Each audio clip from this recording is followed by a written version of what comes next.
एक गांव में अनसुया नाम की औरत रहती थी। उसका एक लौता बेटा था, नाम था सूरी। अनसुया का पति मल्लैया कई सालों से बकरियों का मांस बेचता था। अनसुया और उसका बेटा सूरी भी इन्हीं बकरियों का धंधा करते थे। अनसुया उन बकरियों की दूध बेचती थी। सूरी और मल्लैया दोनों हर दिन उन बकरियों को लेकर जंगल में ले जाकर उनसे चारा खिलवाकर वापस आया करते थे। एक दिन अनसुया अपने पति मल्लैया के पास आकर बोली, अजी सुनते हैं, हमारे बेटे सूरी के उम्र के बाकी लड़कों की शादियां हो गई हैं। आजकल तो गांव वालों ने भी बोलना शुरू कर दिया है कि कब तक अपने बेटे की शादी नहीं करवाओगे। क्या मैंने कभी उसको शादी करने से मना किया है क्या? हमेशा वही मना कर देता है और बोलता है कि अगले साल शादी करेगा। मैं क्या करूं? बता, जबरदस्ती तो उससे शादी नहीं करवा सकता ना।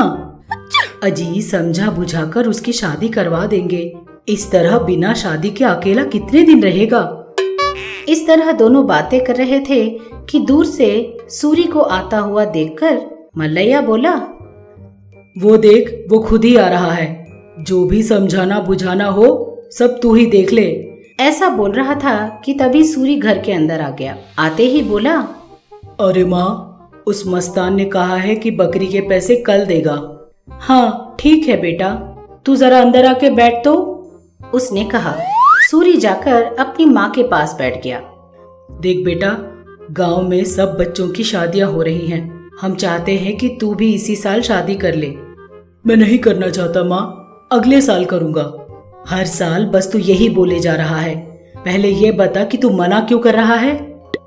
मना इसलिए कर रहा हूँ क्योंकि माँ, जब से होश संभाला है हम बस ये बकरियों का धंधा ही कर रहे हैं, लेकिन हमारी परिस्थिति में कोई बदलाव नहीं आया है। घर ढंग का नहीं बना सके, हाथ में फूटी कौड़ी नहीं रहती। ऐसी परिस्थिति में मैं शादी कैसे कर लूं? अच्छा, तो ये है तेरी समस्या। हाथ में पैसे नहीं है तो तू शादी करना मना कर देगा। अगर दुनिया में सब लोग तेरी तरह ही सोचने लगे ना, तो 80% लोग कुंवारे ही रह जाएंगे। तू ये सब सोचना बंद कर दे। हो सकता है उसके कदम हमारे घर पर लक्ष्मी के कदम हो जाएं। शादी कर ले बेटा। इस तरह अनसुया ने अपने बेटे को शादी के लिए मना लिया और अपने घर बहू ले आई। अनसुया की बहू का नाम स्वाति था। वो बड़ी समझदार थी, काम काज भी अच्छा कर लेती थी। घर में सब लोगों से मिलजुल कर घर के काम फटाफट कर लेती थी। एक दिन वो अपनी सास के पास आकर बोली, सासू माँ। बोल बेटा, क्या चाहिए? तूने खाना खा लिया? हाँ खा लिया सासू माँ। अगर आप ये नहीं सोचे कि कल की आई छोकरी इतने सवाल कर रही है, तो मैं आपसे एक सवाल करना चाहती हूँ सासू माँ, बताओगी?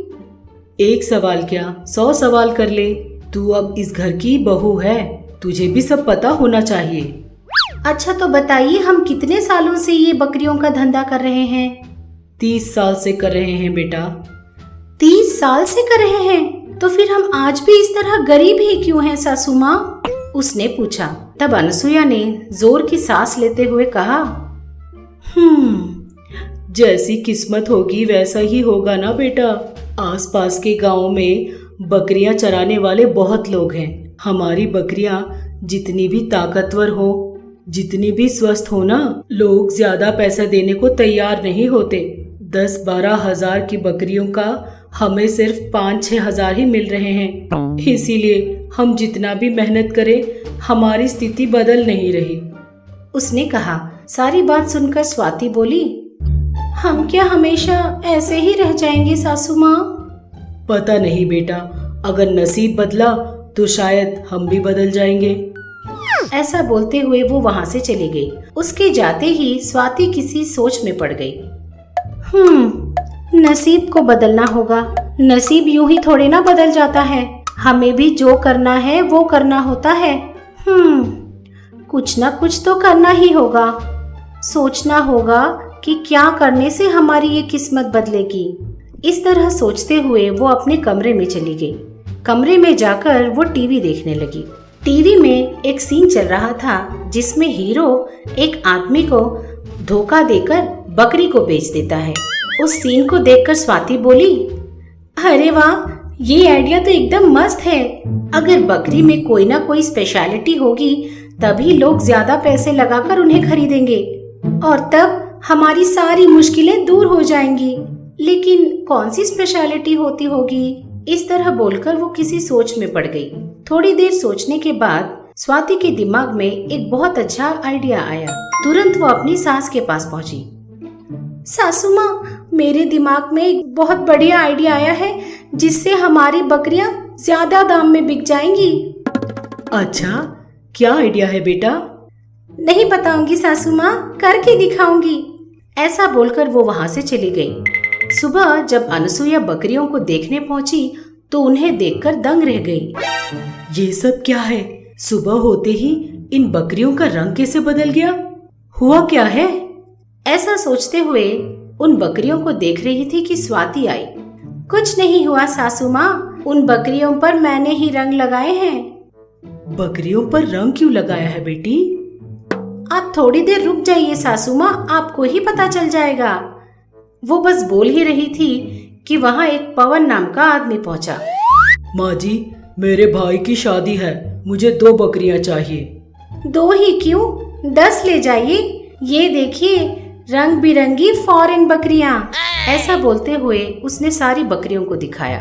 रंग बिरंगी बकरियों को देखकर पवन दंग रह गया। ये क्या बहन जी, ये एक एक बकरियां अलग अलग रंग में हैं? और नहीं तो क्या, ये सारी बकरियां इम्पोर्टेड हैं। विदेश से हमने आज ही इम्पोर्ट कराया है। क्या, विदेश से? हाँ, वो देखो, वो लाल बकरी चाइना से आई है और उस गोरी सी बकरी को मैंने अमेरिका से मंगवाया है। मैं चाहती हूँ कि इसका परिवार यहाँ अपने देश में बढ़ाऊं। ये बात सुनकर अनसुईया और पवन दोनों दंग रह गए। अनसुईया का मुंह तो खुला का खुला ही रह गया। क्या सच में एक एक रंग की मुर्गी एक एक देश की है? हाँ, और भी आ रही हैं। ये बस सैंपल के लिए मंगवाया है। अगर मैं अपने भाई की शादी में चाइना की बकरी खिलाऊंगा तो बड़ा अच्छा होगा, लेकिन अगर ये बकरियां चाइना और अमेरिका से आए हैं तो इनके दाम तो ज्यादा होंगे ना? अरे भाई, बकरियों का मोल तो उनके मांस के आधार पर ही टिका हुआ होता है ना, उसने कहा। पवन बड़ा खुश हो गया। ठीक है, मैं उस चाइना की बकरी और अमेरिका की बकरी दोनों को लूंगा। कितने का दोगे?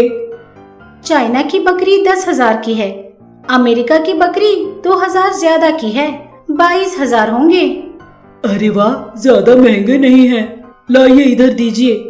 ऐसा बोलकर उसने पैसे देकर दोनों बकरियां लेकर चला गया। उसके जाते ही स्वाति ने उन पैसों को अनसुईया को देते हुए बोला, ये लीजिए सासू माँ पैसे। पैसे तो अच्छे आए हैं, लेकिन इस तरह झूठ बोलकर बेचना गलत है ना? सासू माँ, हमने भले ही झूठ बोला हो, लेकिन हमने उन बकरियों का दाम तो नहीं बढ़ाया ना। हमने बस झूठ बोला है, धोखा नहीं दिया। कुछ नहीं होगा, आप इसके बारे में ज्यादा मत सोचिए, उसने कहा। दूर से सूरी अपनी पत्नी की चतुराई देख रहा था। वो अपनी पत्नी के पास आकर बोला, मैंने सोचा था कि बीवी आएगी तो खर्चे बढ़ेंगे, सिरदर्द बढ़ेगा, लेकिन तुम मेरी मुश्किलें दूर करने के लिए समझदारी से सोच रही हो। बहुत बहुत शुक्रिया। इस तरह उसने अपनी पत्नी को धन्यवाद किया। उस दिन से स्वाति अपनी सूझबूझ से उन बकरियों का धंधा संभालती थी। थोड़े ही दिनों में उन्होंने बहुत बड़ा मकान बना लिया और खुशी खुशी रहने लगे। एक गांव में सुजाता और सूरम्मा नाम के 2 सास बहू रहते थे। सूरम्मा बहुत अच्छी थी। वो बेजुबान जानवरों के तरफ बहुत प्यार से रहती थी, लेकिन सुजाता बड़ी लालची थी। वो हमेशा बिना मेहनत के पैसे कमाना चाहती थी। बिना पैसे लगाए वो प्रॉफिट कमाना चाहती थी। एक दिन दोनों सास बहू हॉल में बैठकर टीवी देख रहे थे। मनुष्यों के पास जबान है, इसीलिए वो लोग ये चाहिए वो चाहिए ये पूछकर खाना खा लेते हैं, लेकिन बेचारे जानवरों का तो जबान ही नहीं होता। पता नहीं कितनी मुश्किल होती होगी ना। उनकी मुश्किलों के बारे में हम क्यों सोचे सासू माँ? हमें तो बस ये सोचना है कि हमारे पास कितना है और हमारे बाद कितना कमा कर देना होगा। अरे ऐसा क्यों बोलती है? हमेशा बस पैसों के बारे में ही क्यों सोचती है? थोड़ा प्यार के बारे में भी सोचा कर। पैसे हो तो प्यार अपने आप ही आ जाती है सासू माँ। हाँ आ जाती होगी, लेकिन पैसों के साथ साथ प्यार भी चला जाता है। इस तरह अगर सूरम्मा दो अच्छी बातें बताती तो सुजाता उनको सुनना बिल्कुल पसंद नहीं करती थी। आप अपने जो अच्छी अच्छी बातें हैं ना वो जाकर मंदिरों में बताइए, कम से कम 2 पैसे तो मिल जाएंगे। ऐसा बोलते हुए उठकर अपने कमरे में चली गई। वहीं बैठी सूरम्मा पता नहीं इसमें कब परिवर्तन आएगा, ऐसा सोचते हुए वो भी अंदर जाती है। तभी सुजाता वहां आकर कहती है, पैसा कमाना नहीं आता, लेकिन ऐसे प्रवचन अच्छे अच्छे देती है। जिन लोगों को पैसा कमाना नहीं आता वो ही ऐसी बकवास करते हैं। इस तरह सुजाता मन में सोचती है। सुजाता और सूरम्मा के बीच एक दिन भी पटता नहीं था। इसी तरह दिन बीतते गए। एक दिन सुजाता अपने पड़ोस के मंजुला के पास जाकर बोलती है, अरे क्या कर रही हो दीदी? अच्छा सुजाता, तू क्या करती हूँ? क्या करूँगी? तुम्हारे भैया 2 दिन पहले एक कुत्ते को पकड़ कर लाए थे। क्या कुत्ते को खरीद लिए? हाँ, वो देखने में बड़ी सुंदर है, फॉरेन ब्रीड है, 1 लाख रुपए देके खरीदे हैं। क्या कहा? कुत्ते के लिए 1 लाख रुपए? हाँ, ये तो बहुत कम है। लोग और भी ज्यादा पैसे देकर कुत्ते के बच्चे खरीदते हैं, वो और भी स्पेशल डॉग्स होते हैं, उसने कहा। सुजाता कुछ सोच में पड़ गई। क्या कुत्ते के बच्चों को लाखों में बेच सकते हैं? ये तो बड़ी अजीब सी बात है। यहाँ तो आदमियों को ही देखने के लाले पड़े हैं और ये लोग कुत्ते पर इतना खर्च कर रहे हैं। ठीक है सुजाता, मुझे जरा काम है, तू बैठ, मैं अभी आई। नहीं नहीं भाभी, मैं बाद में आऊंगी। ऐसा बोलकर वो वहां से बाहर निकल गई। घर आते आते वो बस उन कुत्तों के बारे में ही सोच रही थी। एक कुत्ते के बच्चे को इतना पैसा देकर खरीदते हैं? ऐसा है तो कुत्तों का बिजनेस शुरू कर दूं तो कितना अच्छा होगा ना। ऊपर से ज्यादा खर्च भी नहीं करना पड़ेगा और ढेर सारा मुनाफा भी मिल जाएगा। लेकिन वो कुत्ते तो अलग नस्ल के होते हैं, अपने गली के कुत्तों जैसे नहीं होते। उनमें कोई स्पेशलिटी होती है, एक अट्रैक्शन होनी चाहिए। लेकिन कैसे? इस तरह वो सोचने लगी। वो उस दिन रात को नींद में भी यही सोच रही थी। अगले दिन सुबह उठकर जब सुजाता बाहर निकली तो उसके घर के पड़ोस के कुछ लोग घर पर रंग लगा रहे थे। ये देखकर बोली, पता नहीं कौन सा त्योहार आ रहा है, पूरा घर नए रंगों से भर दिया है। इस तरह वो सोच रही थी तो उसके दिमाग में एक आइडिया आया। हाँ, आइडिया। अब अगर मैं इन कुत्तों के बच्चों को तरह तरह के रंग लगाकर नया नस्ल का बोलकर बेच दूं तो हाँ, ये आइडिया तो एकदम बढ़िया है। पागल लोग लाइन लगाकर आकर खरीद ले जाएंगे। ऐसा सोचकर वो मन ही मन खुश हो गई। इतने में हाँ, अब इन कुत्तों के बच्चों को मैं कहाँ ढूंढूं? हाँ, हमारे गांव के बगल में एक जंगल है ना, वहां जाकर कुछ कुत्तों के बच्चों को पकड़कर मैं यहाँ ले आऊंगी और उन्हें रंग लगाकर बेच दूंगी। ऐसा मन में सोचकर और देर किए बिना वो जंगल पहुंच गई। वो पूरा जंगल कुत्तों के बच्चों के लिए छान मारती है।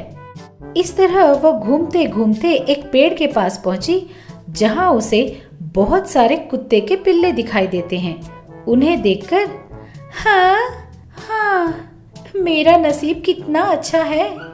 हाँ, अपनी सास से छुपाकर इन कुत्तों पर रंग लगाकर कुत्तों को बेच दूंगी। ऐसा सोचकर वो इन सभी कुत्तों के बच्चों को एक बैग में डालकर अपने घर ले आती है। घर आकर भी वो उन कुत्तों के बच्चों को अपने सासू माँ से छुपा कर रखती है। इधर कुत्ते के बच्चों की माँ जब जंगल में वापस आती है तो पेड़ के पास अपने बच्चों को नहीं देखती। तब वो पेड़ के पास आकर देखती है तो उसे अपने बच्चे नहीं दिखाई देते। ये देखकर वो रोने लगती है। हाँ, मेरे बच्चे कहाँ गए? यहीं पे तो थे, चिंटू, चिन्नू, डॉली, सोनू। इस तरह वो अपने कुत्तों के बच्चों को बुलाती है, लेकिन वो पिल्ले कहीं दिखाई नहीं देते। वो बेचारी पूरा जंगल छान मारती है, लेकिन उसके बच्चे कहीं नहीं मिलते।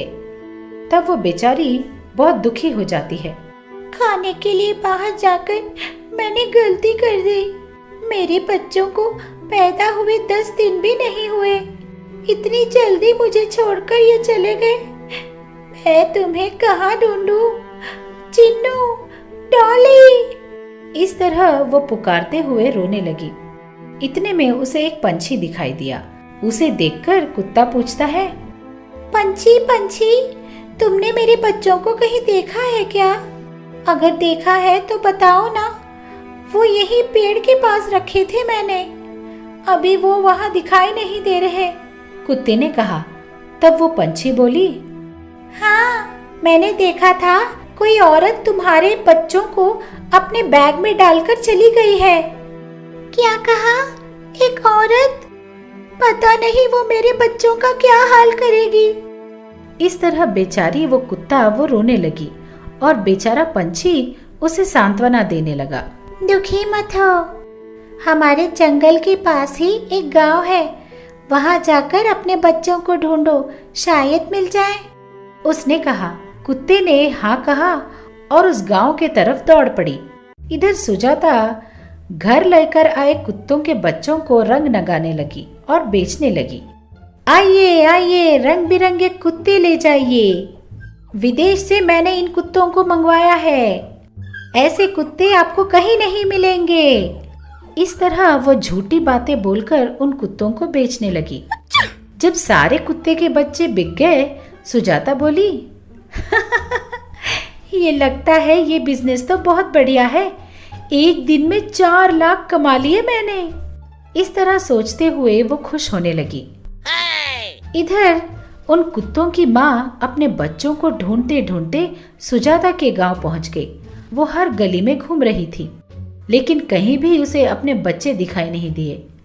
इधर जितने भी लोगों ने सुजाता से कुत्ते के बच्चों को खरीदा था, वो उन बच्चों को नहाने के लिए ले जाते हैं।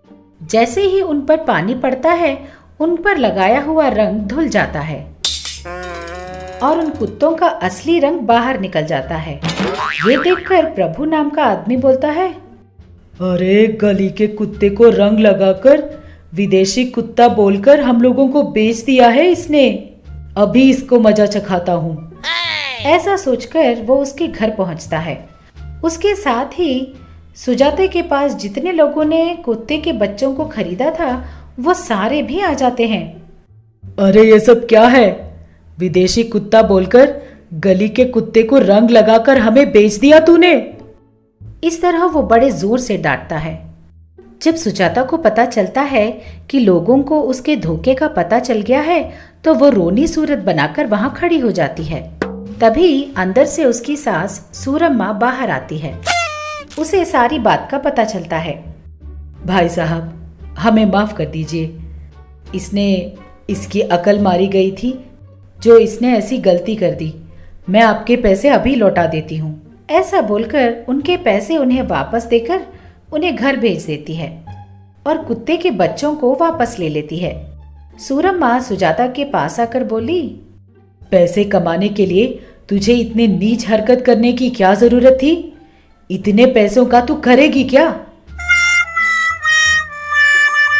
इस तरह सूरम्मा डांट रही थी कि इन कुत्तों के बच्चों को अपने माँ की आवाज सुनाई देती है। बस वो वहां से एकाएक भागते हुए अपने माँ के पास चले जाते हैं। उन कुत्तों की माँ उन्हें प्यार से गले लगाकर उन्हें दूध देने लगती है।